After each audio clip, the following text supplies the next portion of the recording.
Assalamualaikum warahmatullahi wabarakatuh. Perkenalkan, saya Arsyatri Ananda, mahasiswa Universitas Nasional, Fakultas Ekonomi dan Bisnis, Prodi Pariwisata. Pada kesempatan kali ini, saya akan menjawab beberapa pertanyaan guna melengkapi ulangan tengah semester mata kuliah Manajemen Perhotelan. Yang pertama yaitu pengertian bisnis perhotelan. Bisnis perhotelan adalah suatu jenis akomodasi yang mempergunakan sebagian atau seluruh bangunan untuk menyediakan jasa penginapan, makanan dan minuman, serta jasa penunjang umum lainnya yang dikelola secara komersial atau bertujuan untuk mencari keuntungan.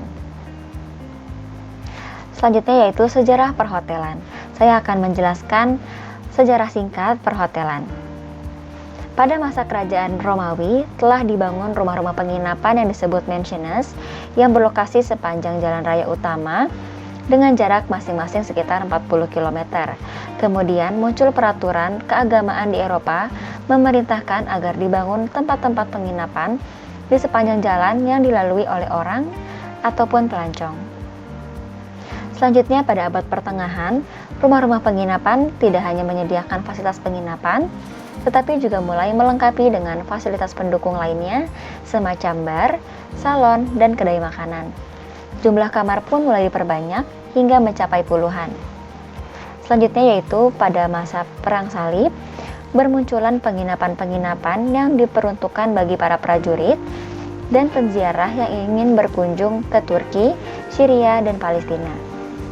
Selanjutnya pada abad ke-18, mulai bermunculan hotel-hotel modern di kota-kota besar Eropa dan Amerika, seperti Hotel Covent Garden di London pada tahun 1794, kemudian City Hotel di New York ataupun Amerika. Kemudian industri perhotelan mulai berkembang pesat pada abad ke-19 dan ke abad 20. Hotel-hotel modern mulai didirikan di pusat bisnis kota besar seperti London, Paris, New York, Boston, dan San Francisco. Kemudian lahirlah jaringan hotel-hotel besar di bawah sebuah korporasi besar, contohnya seperti Hilton, Hyatt, JW Marriott, Swiss Bell, dan sebagainya. Selanjutnya saya akan menjelaskan karakteristik bisnis perhotelan. Terdapat 4 jenis karakteristik bisnis perhotelan. Terdapat tangible, yaitu produk berwujud nyata, di mana produk dapat dilihat, dihitung, diraba, contohnya seperti kamar hotel, makanan dan minuman, serta kolam renang.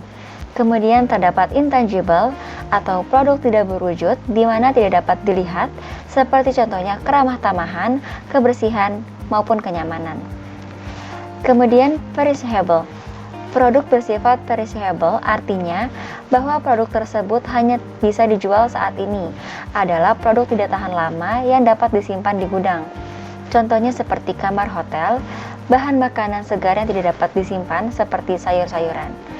Kemudian non-perishable, yaitu produk yang bersifat non-perishable, misalnya minuman keras, soft drink, perlengkapan tamu, gas supply, ataupun amenities. Selanjutnya yaitu tipe kamar, tipe hotel, fasilitas, dan layanan hotel.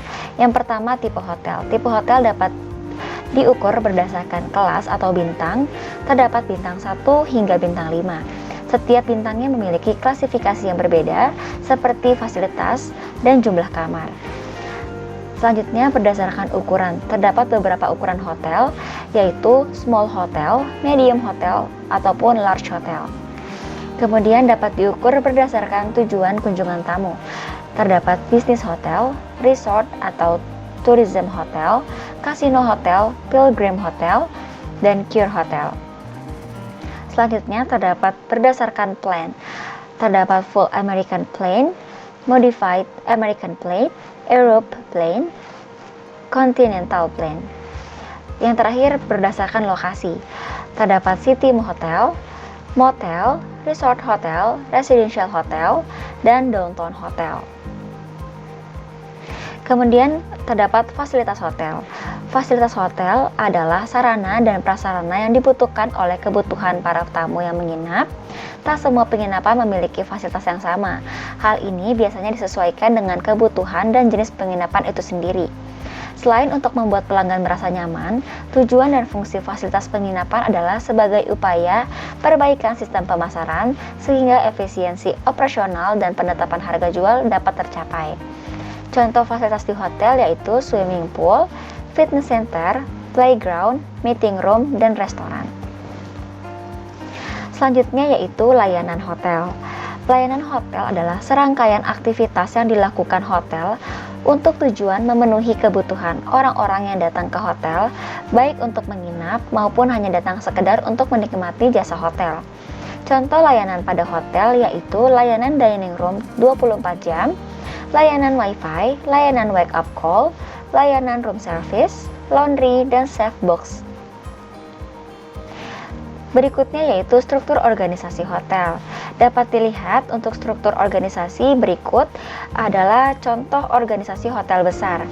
Terkait paling atas ada general manager, kemudian eksekutif sekretaris, lalu terdapat beberapa divisi yaitu room division atau housekeeping, kemudian accounting atau finance department, kemudian sales and marketing department, Human Resources Department, Food and Beverage Department, and Engineering Department. Untuk room division sendiri terbagi menjadi 3 departemen, yaitu Housekeeping Department, Front Office Department, and Security Department. Untuk accounting terdapat Accounting Finance Manager, lalu di bawahnya terdapat beberapa jajaran lagi.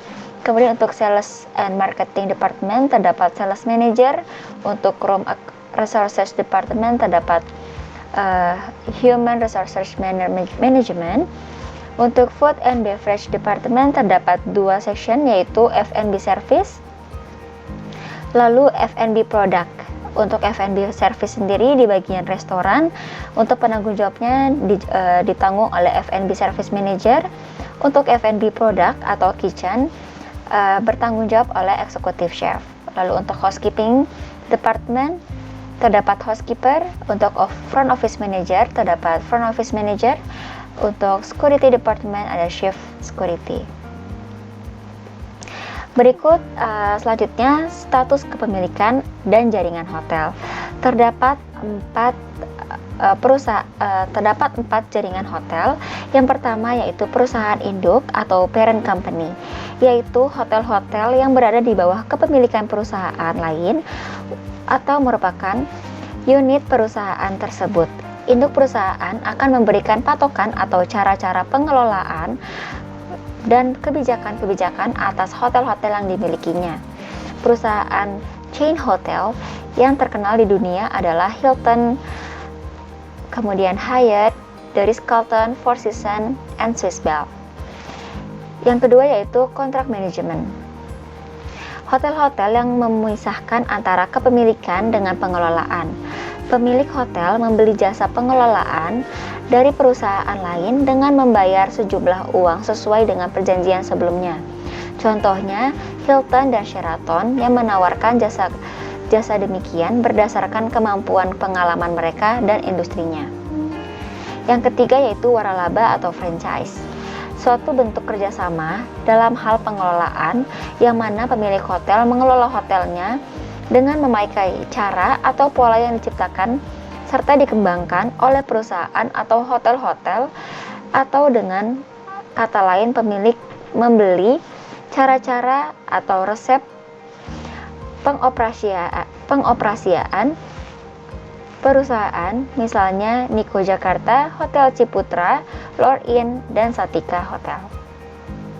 Yang keempat yaitu kelompok referral atau referral group, suatu bentuk gabungan hotel yang terdiri dari independen atau untuk tujuan bersama seperti dalam hal pemasaran, sistem pemesanan kamar, dan lain-lain. Selanjutnya terdapat ruang lingkup reservasi. Reservasi hotel merupakan suatu kegiatan di mana seseorang pelanggan datang ke hotel, memesan kamar dan menginap di kamar yang telah dipesan. Pemesanan kamar dapat melalui telepon, email, walk-in atau personal datang langsung ke hotel, travel agent, dan company. Terdapat 3 klasifikasi reservasi, yaitu individual reservasi, Pemesanan kamar ini biasanya digunakan sendiri oleh calon tamu atau oleh agen. Harga yang diberikan adalah harga normal atau publish rate, harga paket, normal rate, package rate, family plan rate. Lalu ada group reservation. Pemesanan kamar yang dibuat oleh agen perjalanan atau perusahaan dan biasanya secara spesifikasi satu jenis kamar. Seringkali harga yang diberikan adalah harga diskon atau diskon rate atau group rates. Dan selanjutnya ada conference reservation, yaitu pemesanan kamar untuk sebuah rombongan yang akan melakukan pertemuan di hotel semacam meeting ataupun gathering. Pemesanan kamar ini biasanya dibuat oleh sebuah organisasi atau perusahaan dan harga kamar yang diberikan biasanya adalah harga komersial ataupun corporate rate dan lain sebagainya. Sekian pertanyaan-pertanyaan yang sudah saya jawab. Terima kasih. Assalamualaikum warahmatullahi wabarakatuh.